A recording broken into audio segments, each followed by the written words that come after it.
Kelajak soati darsimizning 12-darsi. Mavzuyimiz O'zbekiston bayrog'i. Ko'rib turganingizdek, odatdagidan boshqacharoq sinfxonamizda bugun davlatimiz ramzlaridan biri bo'lgan bayrog'imiz turibdi. Qani o'quvchilar, davlatimiz ramzi bayrog'imizga hurmatni bildirish maqsadida o'rnimizdan turib, qo'limizni ko'ksimizga qo'yib, bayrog'imizga hurmatimizni bildirsak.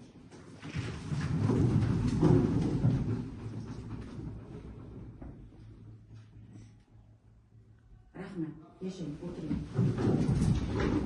Hammamiz bilamizki, bugun 18-noyabr O'zbekiston Respublikasi davlat bayrog'i qabul qilingan.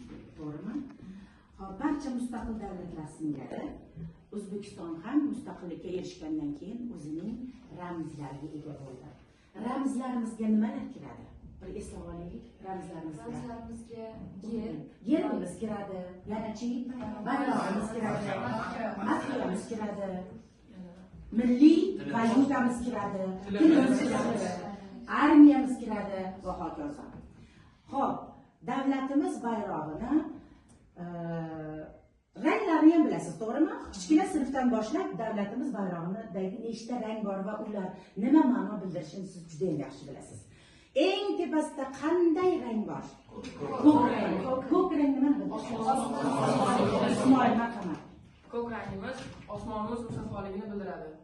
Osmonimiz musaffoligini, tinchligimiz ramzini bildiradi hamda ishonchni ham bildiradi. To'g'ri. Hamda yana Temur davrida bayroqda ham xuddi shunaqa rang. To'g'ri. Keyingi rangimiz oq rang. Oq rang nimani bildiradi, Islombek? Bayroqdagi oq rang bu poklik va musaffolikni bildiradi. Keyin Amerika bayrog'ida ham oq rang bo'lgan, u adolatni bildiradi. To'g'ri. Rahmat. Keyingi rangimiz yashil rang. Yashil rang nimani bildiradi? Yashil rang tabiatimiz. To'g'ri. Yashil. Xo'p, qizil ranglar nimani bildiradi? Insonlar o'rtasidagi kelish. Xo'p, hayot davomiyligini bildiradi qizil rangimiz, to'g'rimi? Odamzod tirik ekan, uni tomirlarida qon oqib turgan ekan, hayot davom etadi hamda yuksalishlar bo'ladi, rivojlanishlar bo'ladi, to'g'rimi? Xo'p, bayrog'imiz haqida biror bir she'rlardan aytib bersanglar.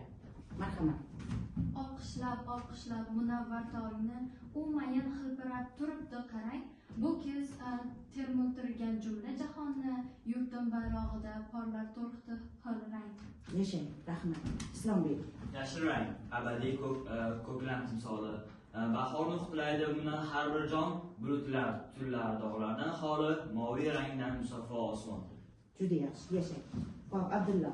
Azizim, sen haqda yana ne deyin? Bulbullar to'ldirsin yashil bog'ingni. Kelajak avlod bizlardan keyin hilpirab tursin hur bayrog'ingni. Rahmat, yashang. Qizil rang ko'zga yosh qalqmasin nechun?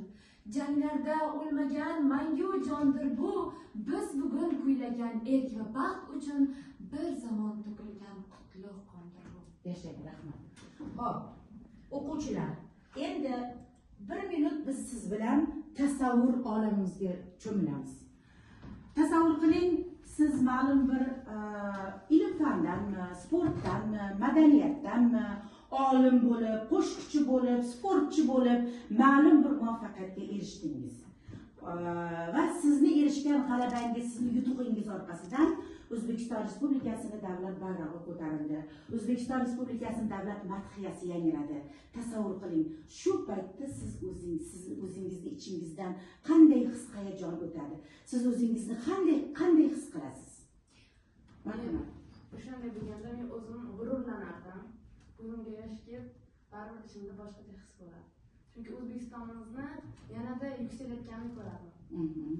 Yaxshi. Yana kimda Bayrog'imiz qadrlangan, demak bizni o'zimizga bo'lgan ishonchimiz ham ortishi bu ham bir katta sabab bo'la olishi mumkin va bayrog'imiz shu yutuqlarimizga juda ham katta o'rni bo'lganligini va muhim rol o'ynaganini ham tushunishimiz mumkin. Yaxshi, rahmat. Abdulatif. Shu gapingizga bitta qo'shimcha qilib aytmoqchiman. Bizlarning mana parallelimiz Muay Thai sportidan Osiyo chempionatida bu O'zbekiston bayrog'ini balandcho'qqiga ko'tarib keldi. Bizlarning maktabga ham bu ancha g'urur, albatta g'urur, faxr. faxr beradi. Yaxshi. Xo'p. Turli mashhur odamlar, mashhur insonlar, sportchilar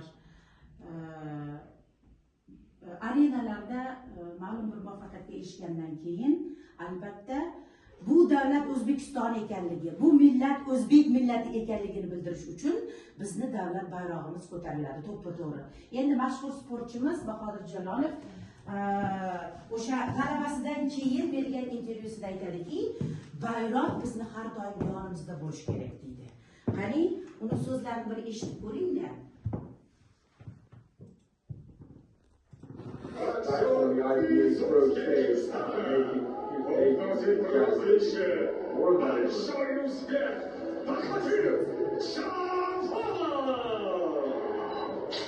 Assalomu alaykum bolajonlar, men Bahodir Jalolov, boks bo'yicha 2 karra olimpiada chempioni, 2 karra jahon chempioniman. Barchalaringni 18-noyabr O'zbekiston davlat bayrog'i bilan tabriklayman. Yengilmas odamlar, Bahodir Jalolov!